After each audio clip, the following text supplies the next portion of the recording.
अच्छा, मेरा मुशाहिदा ये है कि स्कूलों में आपको मैथ का अच्छा टीचर तो मिल जाता है, साइंस का अच्छा टीचर भी मिल जाता है, लेकिन जो ज़ुबानें हैं, ख़ास तौर पर जो उर्दू है, उसका अच्छा टीचर नहीं मिलता आपको।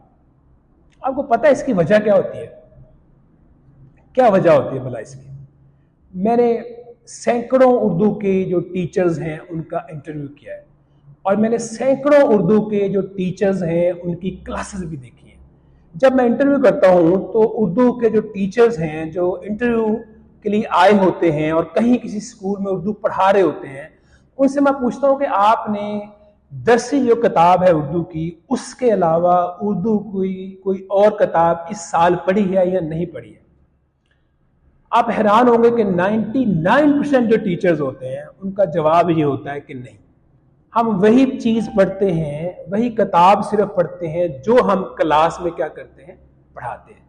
उर्दू के टीचर के गैर मुअस्सर होने की सबसे बड़ी वजह यह है कि वो दरसी किताब के अलावा किसी और चीज का मुतालिया नहीं करता। जो अच्छे टीचर है, इफेक्टिव टीचर है, पावरफुल टीचर है, वो क्या करते हैं, वो किताबें पढ़ते हैं, रसाले पढ़ते हैं, कहानियां पढ़ते हैं, नावल पढ़ते हैं, गजलें पढ़ते हैं, नज़में पढ़ते हैं, साने उमरियां पढ़ते हैं। तो ये जो टीचर होते हैं ना, इनकी जो गुफ्तगू होती है, इनकी जो मसाले होती हैं, इनकी मसालों के अंदर ताजगी होती है, इनकी गुफ्तगू जो है उसके अंदर गहराई होती है, इनके जो अल्फाज होते हैं उनके अंदर वुसअत होती है। और वो जो टीचर हैं जो सिर्फ 10 किताब पढ़ते हैं, उनकी गुफ्तगू में गहराई भी नहीं होती, मसाले भी वही गिनी चुनी 2-4 होती हैं, इस्तारे तशबीहात भी वही होती हैं जो किताब के अंदर होती हैं, तो मसाले भी क्या होती हैं, वही घिसी पिटी होती हैं। तो ये फर्क है एक अच्छे टीचर में और एक गैर मुअस्सर टीचर में। अच्छा टीचर क्या करता है, मुताला करता है। वो जब पढ़ा रहा होता है तो उसकी जुबान पे फिल बदी जुमले आ रहे होते हैं, एक मतलब लफाज है तो कई मुतरादिफ आ रहे होते हैं, और जो टीचर मुताला नहीं करते हैं उनके जुबान पे वही होता है मुतरादिफ, एक लफ्ज है उसका मुतरादिफ जो किताब के अंदर दिया हुआ है।